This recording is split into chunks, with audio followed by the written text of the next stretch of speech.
for the organizers to invite me to speak here.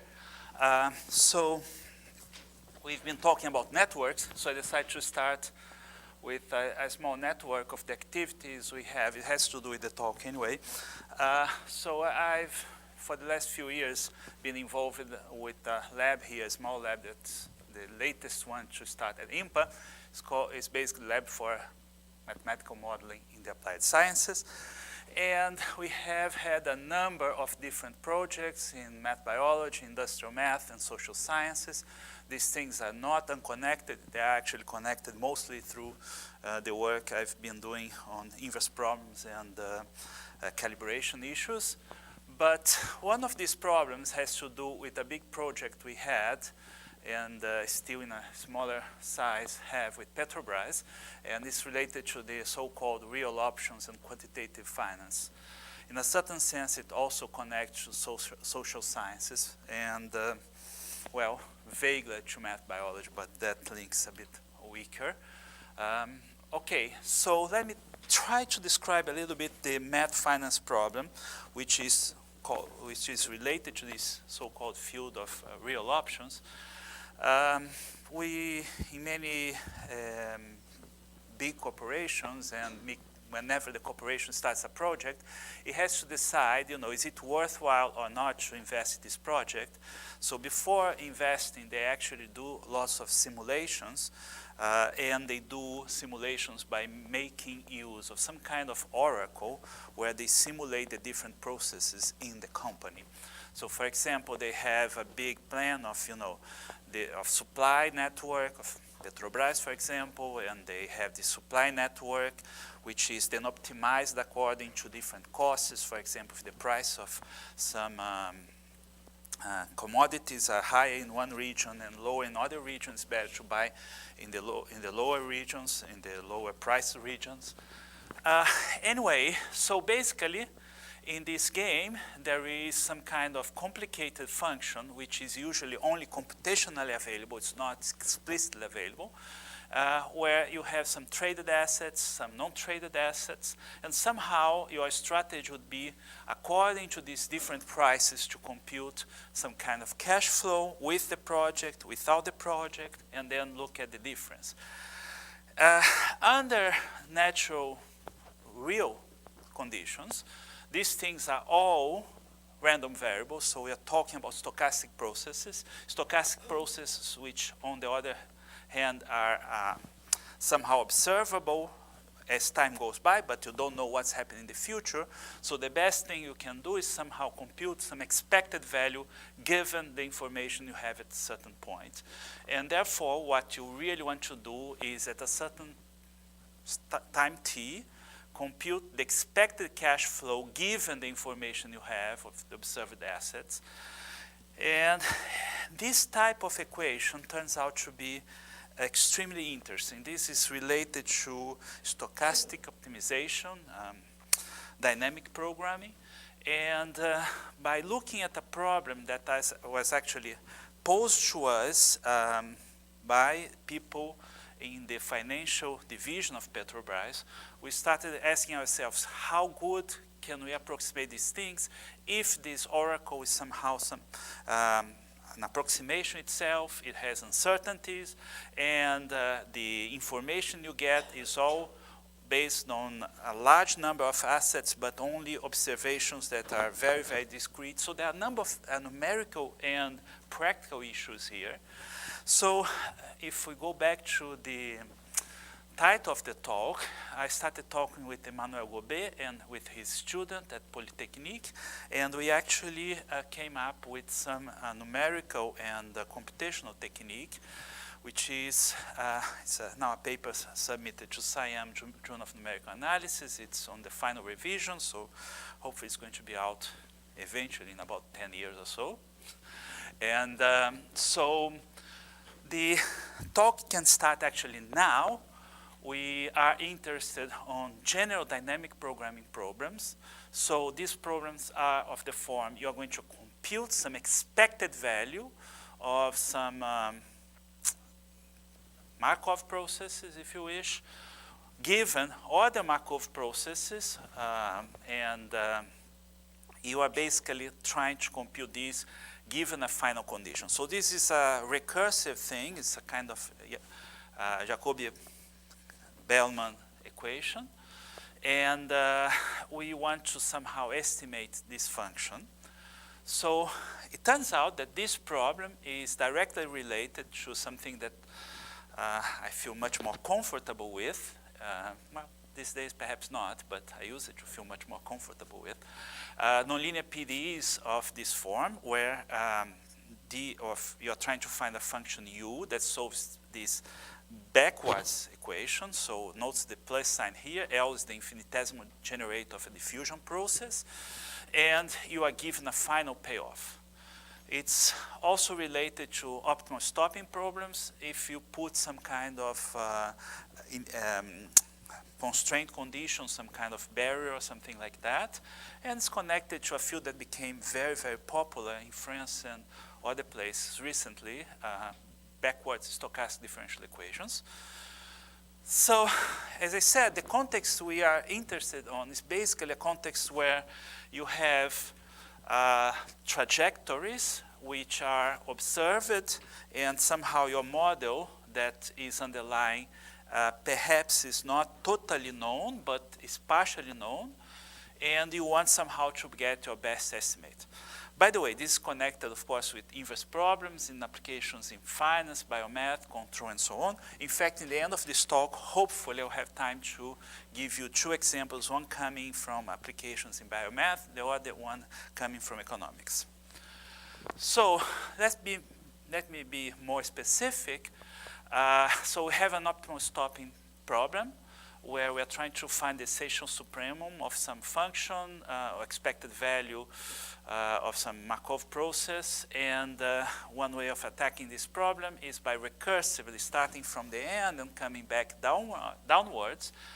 This is in turn a discretization of this type of BSDEs, which I'm not going to go into detail because I actually don't plan to do it in all generality.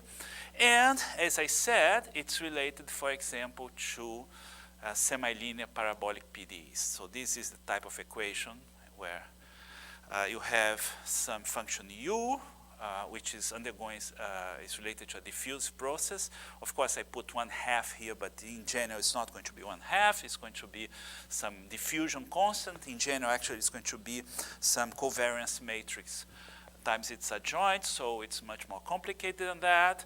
And the reaction parts given here, by the way, this relates to Claudio's talk yesterday when he was talking about specific problem in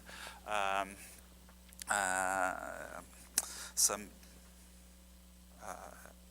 diffusion process or some kind of process he attributed to Ferrari and other collaborators.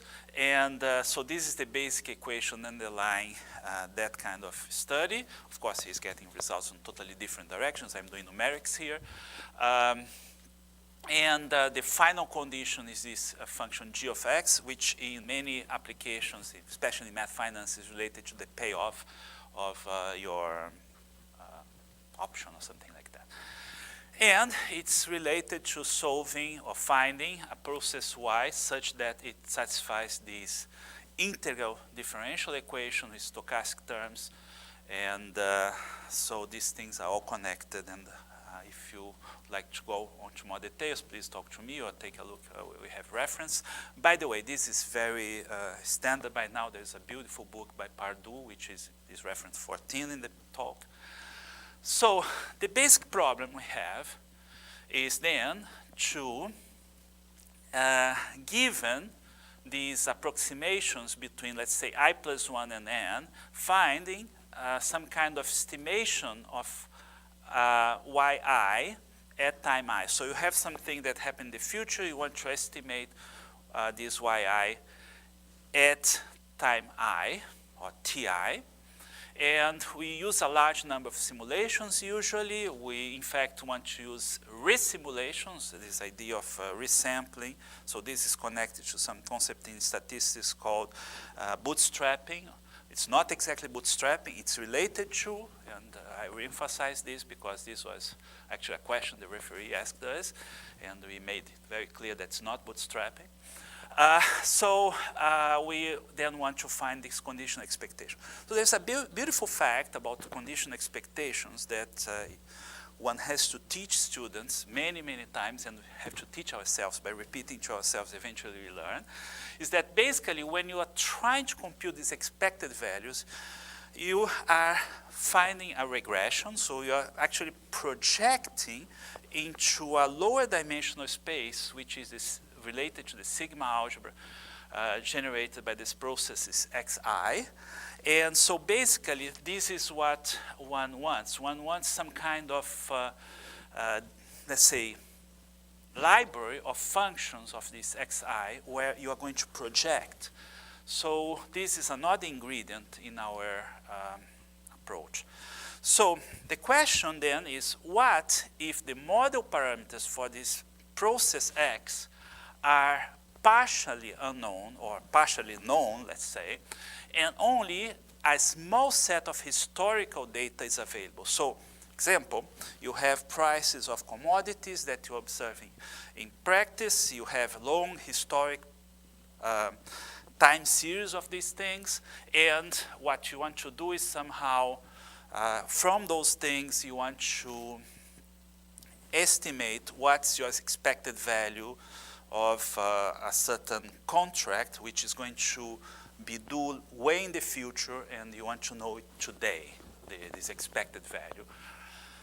And so, of course, you have to put hypotheses here. It's not a simple thing to go ahead and just prove something without hypothesis. So we're going to make some hypotheses, and we are basically going to use some hypotheses so that we, by using path reconstruction and stratification, we are going to get accurate values of such expected values. Okay?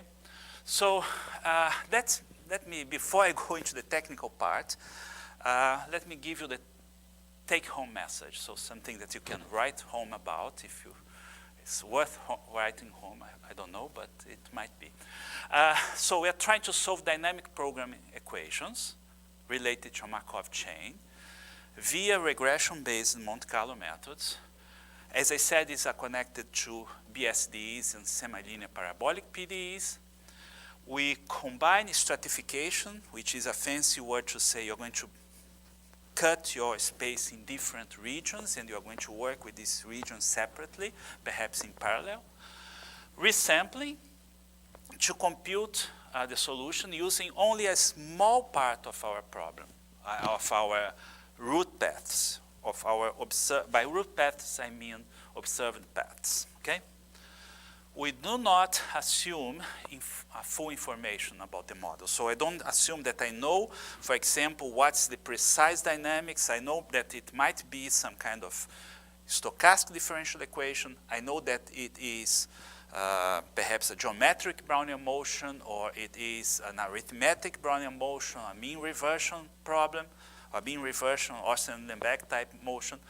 But I don't assume that I know the mean of the process. I don't assume that I know the velocity of reversion, or I don't assume that I know sigma, the volatility. Okay, and what we do is we provide quadratic error estimates, where this quadratic error estimate on the computed value is less than an approximation error, which is a numerical error basically, and a statistical error, where this statistical error is something that's dependent on the statistics of the process. And due to the fact that I'm resampling and taking different parts of our phase space to be approximated by something that we know only on a certain region, an interdependence error, which all of them can be controlled. And it's by the interplay of these different errors that we get good estimations on this quadratic error, and we can actually get a decent result. Okay, so what's this stratification sampling idea? It's basically you take your d-dimensional space, you divide it into regions, so that the union of all these regions is the total space. You introduce some measure on each of these space, where you're going to do sampling on each of these strata. So this is going to be the basic idea of sampling.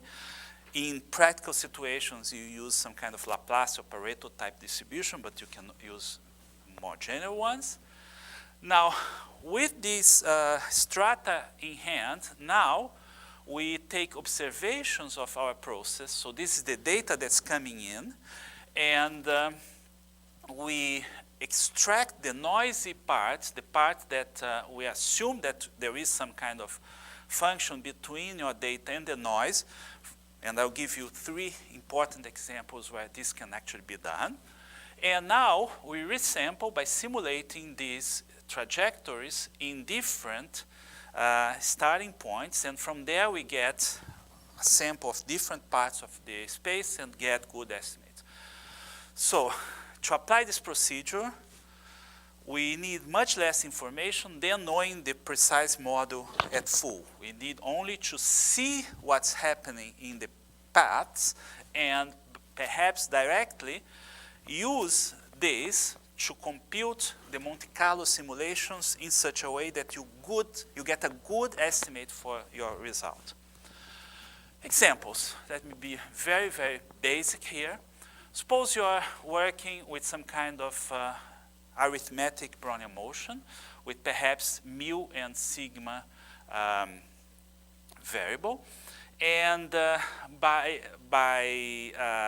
looking at these samples, you can actually look at this function theta ij xu, where the noise part is this part. So this is the part that somehow you can get nature to produce to you. And by using these different samples, then you can go ahead and resample the whole space, starting with different points, okay? So that's the idea. I'm assuming that mu and sigma are not known necessarily, but I can get the structure of these increments by looking at the observed sample paths. Another example is geometric Brownian motion. This is a very important example in different applications to math finance and math biology.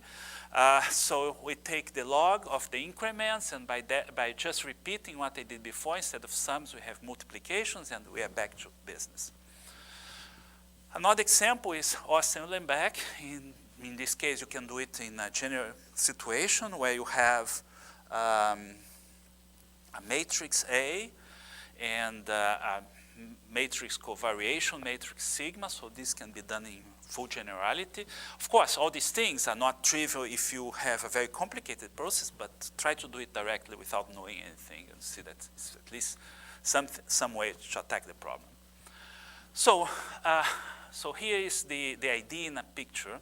So this is the space, let's say the state space where your variable x is. This is time, and we are considering a time ti, and we have one strata here. And suppose we have, let's say, this red observed path.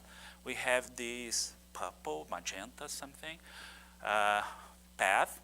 From there, by using the information that I have about the structure of the process, then I can go to this strata and compute resampled paths, which are then described here. And by summing up the contributions from the different parts, we can get the whole thing. Okay? And the other ingredient is, as I said, the ordinary least square operator, which can be implemented very efficiently with lots of numerical methods. So basically, we assume that there is a dictionary of functions where we're going to sample. These dictionary functions, in some case, might be bases, just polynomials, I don't know. You choose your preferred base, or it can be some these I forgot the, okay, any basis that you like. Okay, so you take the minimum over all functions phi in this beautiful dictionary of these observed things minus phi of ym. This, again, you can do it numerically very efficiently, and this operator has all kinds of nice properties. It's linear and contracting with respect to the L2 norm. It interchanges with condition expectations, and that's part of the beauty. That's why it's so useful when you're doing dynamic programming equations. And basically, what we do then is numerically implement this thing, where we go back in the Hamilton-Jacobi-Bellman style from the final condition to the initial condition, so backwards from n minus 1 to 0, and doing these projections by the ordinary least square method.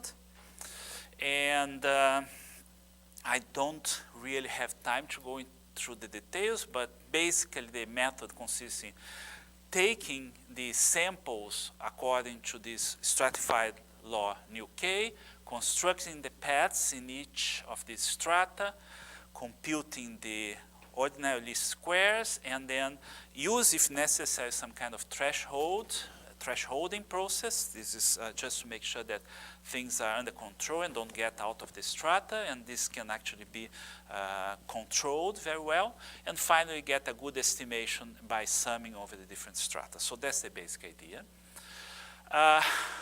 The algorithm then is you start with the points, you reconstruct the learning paths, you compute the ordinary least squares, and you compute the final approximation backwards.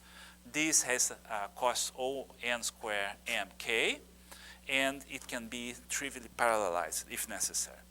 So there is an error analysis, which unfortunately I'm going to skip, but the basic idea is that you can control under the assumptions we have, we actually can get rid of the interchange or exchange or covariance between the different paths and get down to dependence on the number of paths. So as the number of paths that you sample originally goes to infinity, you control this part. And by the strata, if the number of points you use goes to infinity, you control this part, and therefore you can, and Cn is, although dependent on n, you can get bounds on that, and you can actually get a good estimate for your solution. So you can implement this numerically very well. So I'm going to skip the details on this. Again, the details are on the paper. The paper is available from the Polytechnique site. And I'm going to give you two examples where these things can actually be made to work in practice. So here's an equation that popped up actually by chance yesterday. And this is the Fisher-Kolmogorov FKPP equation, Pitaevsky, and there is a P that I forgot, sorry about that. But FKPP equation is very well known. It's related to diffusion of, let's say, an invading species where basically U times U, 1 minus U, is connected to the probability of encounters between survival or infected and non-infected species. And so U is the frequency, let's say, of an infected individual in the population at place X and time T, or relative frequency, if you wish. This equation can be generalized to more dimensions. It's a very well-known equation, has been studied tremendously. It's exactly in the type of equations the class of equations that I was studying. It can be rewritten in terms of BSDEs, if you wish, or in terms of these linear programming equations that I was talking about. And there is a class of traveling wave solutions that can be written explicitly. And this is a benchmark that you use to compare with our method. In principle, you can actually use your favorite finite elements, finite difference, mix this, mix that method, and you can use that as a benchmark. But we decided to, instead of trying to do numerics to compare with other numerics, we took explicit solutions, which is part of my life, previous life, and using these explicit solutions, we decided to compare with explicit solutions the computed solutions by this method. The observation here is that we don't make any assumption about what would be these AIJs, so we simulate, we forget that we know what these AIJs are, and then we compute the traveling wave solution, of course, knowing what are the AIJs, and compare with our computed solutions, okay? So we take m root samples, root paths, root sample paths, and as I said, the algorithm does not require the knowledge of this covariance matrix A that appears here, okay? So here is the solution I was talking about, so you can check that this happens to be a traveling wave solution to this equation. It's not the only one, but it's one that we know explicitly, and you can, for example, plug into your favorite numerical software or invite a grad student to help you and do these computations, pass on as an exercise to exam students, and okay, so you can check that this is a solution. Now from there, you can actually, instead of using the PDE, we can write this as a BSDE, and the way to write it down is you write it down as some kind of backwards stochastic differential equation, where the y is what you are computing according to our algorithm.